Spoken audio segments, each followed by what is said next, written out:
Hey, what's up? Lightboltjoe here. Today we are going to discuss the 1995 horror sci-fi thriller film Evolver. So this stars Ethan Embry. He plays this teenager, Kyle.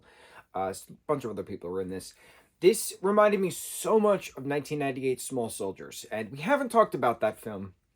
I've been holding off because I love it oh so much. We should watch it, and it brings back the memories. So the plot of this film is kid wins this virtual reality contest. Kyle, played by Ethan, Ethan's character of Kyle, wins this virtual reality contest by cheating, technically, because he changes the coding in the uh, announcements of like who has the highest score, and he gives himself the points, so he wins, kind of a thing. So he plays this virtual reality contest. Technically doesn't win, but then he wins after he changes it at home with his friend Zach. And so the prize is this new toy, basically. It's just this robot, 3 feet tall, called Evolver, who's the same robot in the game Evolver that he won. And so you can play this laser tag kind of game with this robot in your own home, in your own space. He maps out the area, much like a Roomba does. But this was 95, so this way ahead of its time compared to where we are now within robotic technology running our households.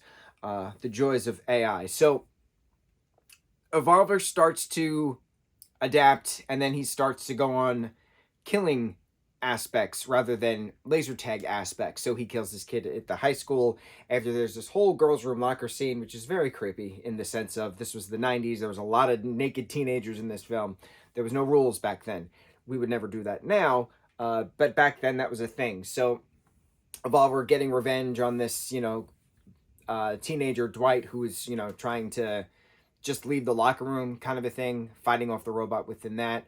The game designer saying, "Oh, well, it shouldn't be doing this. I didn't program it this way, but it's actually old military technology transferred into a toy." And that's the premise of 98's Small Soldiers, that these programmers used military chips as computer chips for these electronic toys, which then gained their own AI and then kept their own military programming. So very similar PG-13 Small Soldiers in 98 versus the rated R Evolver in 95. So I definitely see the theme going forward. And then in 2019, we had the Child's Play remake of the Chucky doll being a robotic doll, who then gets a glitch, which then goes on a killing spree. So it's not programmed in regards to military technology, but it's the same concept. We've had other like toys killing people films, but like this was very much military grade technology put into a toy, military grade technology put into a toy. 95's Evolver to 98's Small Soldiers. It just reminded me exactly of that.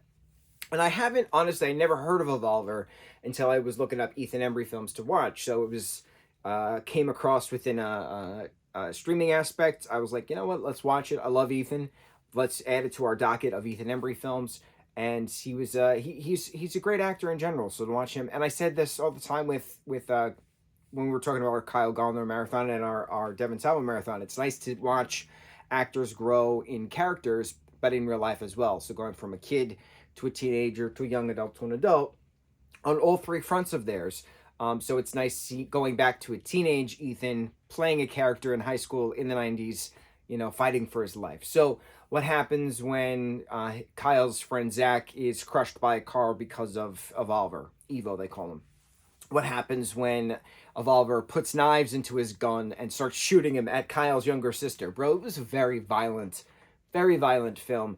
I did like the ending of how, the big final battle throughout the house and lasers everywhere and fire and electricity and flamethrowers. It was wild.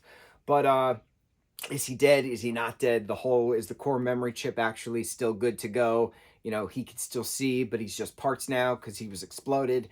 But I really love the practicality of it. And I've said this a lot of times within 80s and 90s films, especially within robotics and animatronics. It's an actual thing that's in front of you. It's tactile.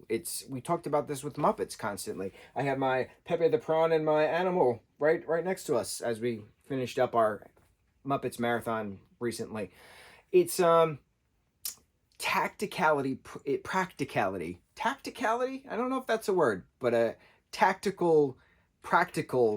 I like that, tacticality, when you can actually hold something, right? I'm holding Pepe. He is a prawn. I'm holding him. he can do these things and I'm seeing him. So it's not me doing this and pretending he's there, right? And then CGI'd in later.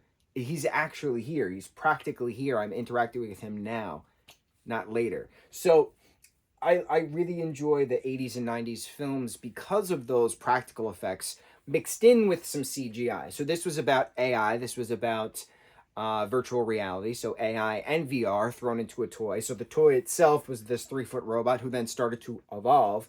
Hence the evolver aspect. Each level of win, he got more weaponry popped out of him like a transformer. Very, very great design. I wonder what happened with that robot. I was also thinking that if this was an 80s film, they would have done an episode on it, most likely in the Goldbergs, because Adam Goldberg was very obsessed with film in general, but he liked Short Circuit. He had a Short Circuit 2 poster on his wall for quite some time. So Alpha 5 robot didn't go on a killing spree, but Evolver robot, very, very kind of similar, but not at the same time. It was very, very well done. I really liked the practical effects. I liked the story. I thought it was cohesive. It made sense. I thought it was modern for the time in regards to the animatronics, the CGI, and the virtual reality meets AI aspect of it. The creepy, let's put the robot in the laundry hamper and throw them in the girls' locker room to take some pictures of, the naked girls. We don't, that's not a thing as a full focal plot point anymore, thankfully, because it's creepy and people get canceled because of that. So culture shift, very different. Thankfully now we are way past that. But this was the 90s. They didn't have rules back then. I like the pop culture aspect of it. I like the clothing aspect. It was very 95. Really enjoyed the film as a whole. Very surprised that I've never heard of it before. But that's the purpose of watching stuff we never heard before. When you pick an actor or actress to then watch some stuff that they've done, some of the things you haven't heard of before. This is a good example. Ethan, I'm a fan of. Saw this pop up. Was like, let's add it to the docket. We watched it. We enjoyed it. On to the next review. Mucho mahalo.